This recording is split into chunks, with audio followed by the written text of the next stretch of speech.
Hey all! Amanda here with a sneak peek of what we may expect for Stage 1 of the Vegas Finals for American Ninja Warrior Season 15. There are several changes to the finals this season, so I'll try to break it down as clearly as possible. For Stage 1, we have 72 athletes consisting of 56 men and 16 women competing. The course is made up of 8 obstacles and has a time limit of 170 seconds, a little under 3 minutes. However, regardless of the results, the top 24 athletes will automatically advance to Stage 2. Here's where things may sound to get a little confusing.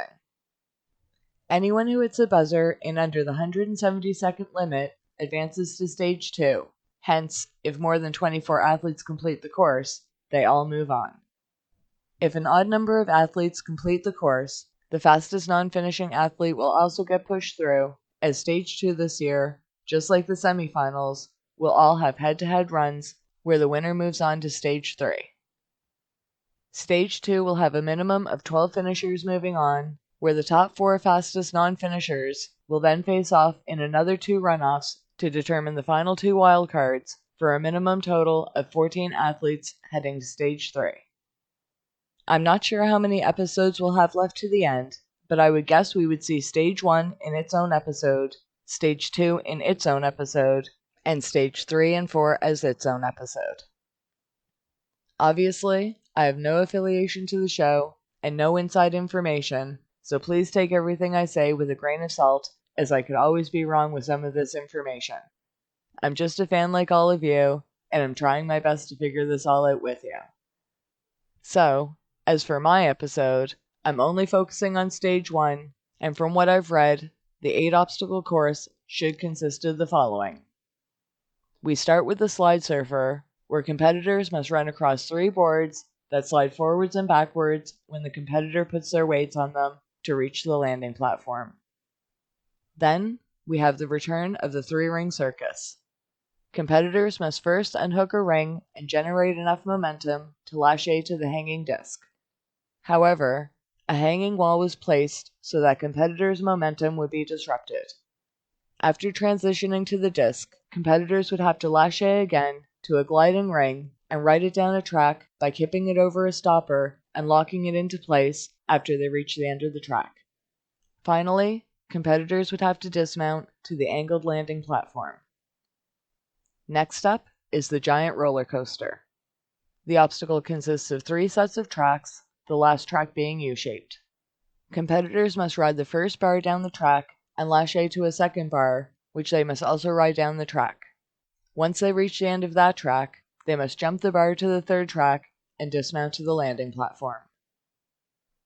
Then, we have the jumping spider.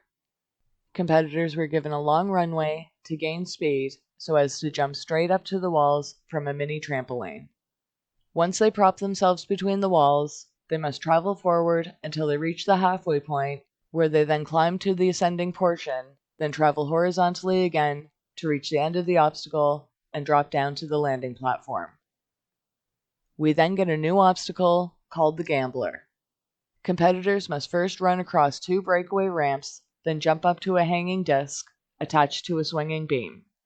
They then must lash over to a bar hanging under a board, then drop down to an angled spinning platform. They then jump onto a hanging board attached to another swinging beam and finally jump down onto the landing platform. Then, of course, we come to the warped wall. The runoff is much shorter, and the wall height has increased over the years. Athletes can take as many attempts as they want until time runs out or they give up. Then, the dipping birds return and feature 3 forward tilted pedestals that would dip downwards once competitors applied their weight to it. This leads to our final obstacle, which is another new one, called Thread the Needle.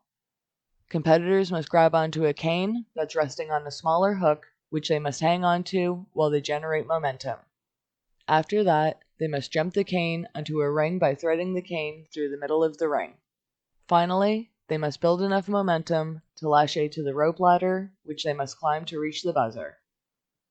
Again, this season, athletes hope to hit a buzzer in under 170 seconds, but we will be guaranteed at least the top 24 are going to Stage 2. I'm not sure that I like that they're making it easier for the athletes to advance from Stage 1 just to knock half of them out in Stage 2, but it does make for some interesting matchups. Plus, we have 4 athletes with safety passes, meaning should any of them fail during Stage 1, they get a second chance to run the course.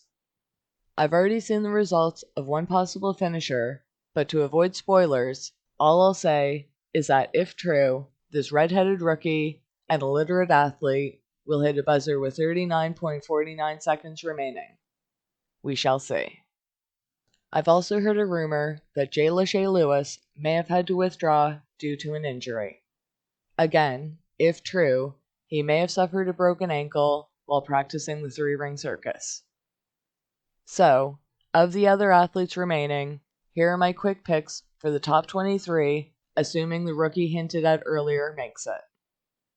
From the round 1 semifinals, I can see Kai Beckstrand and Caden Lebsack hitting buzzers to advance, and I doubt that Caden will need to use his safety pass. I could also see Austin Gray, Cam Baumgartner, and Nate Hansen advancing.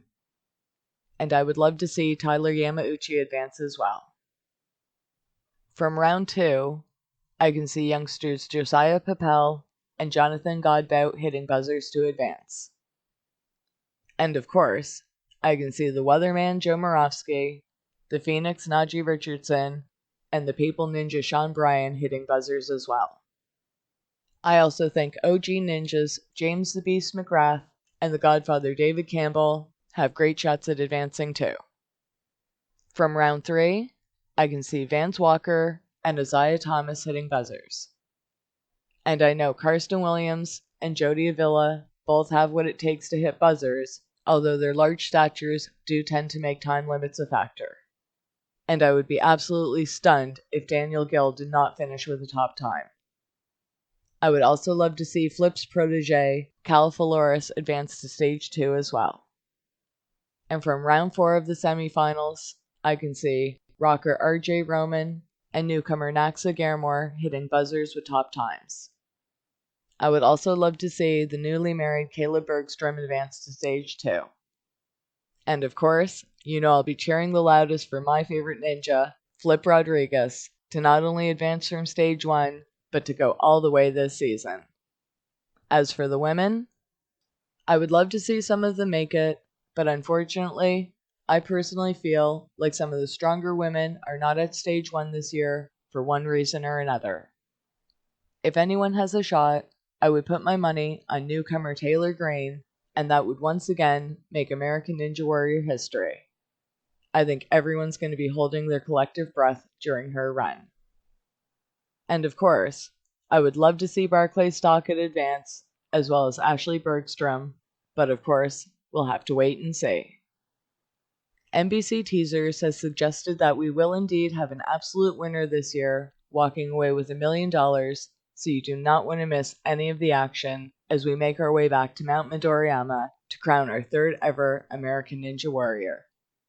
Make sure to check out Season 15 of American Ninja Warrior, only on NBC, then come back here shortly after for your full recap, plus some possible predictions for what may still be in store for us as we make our way through the Vegas finals.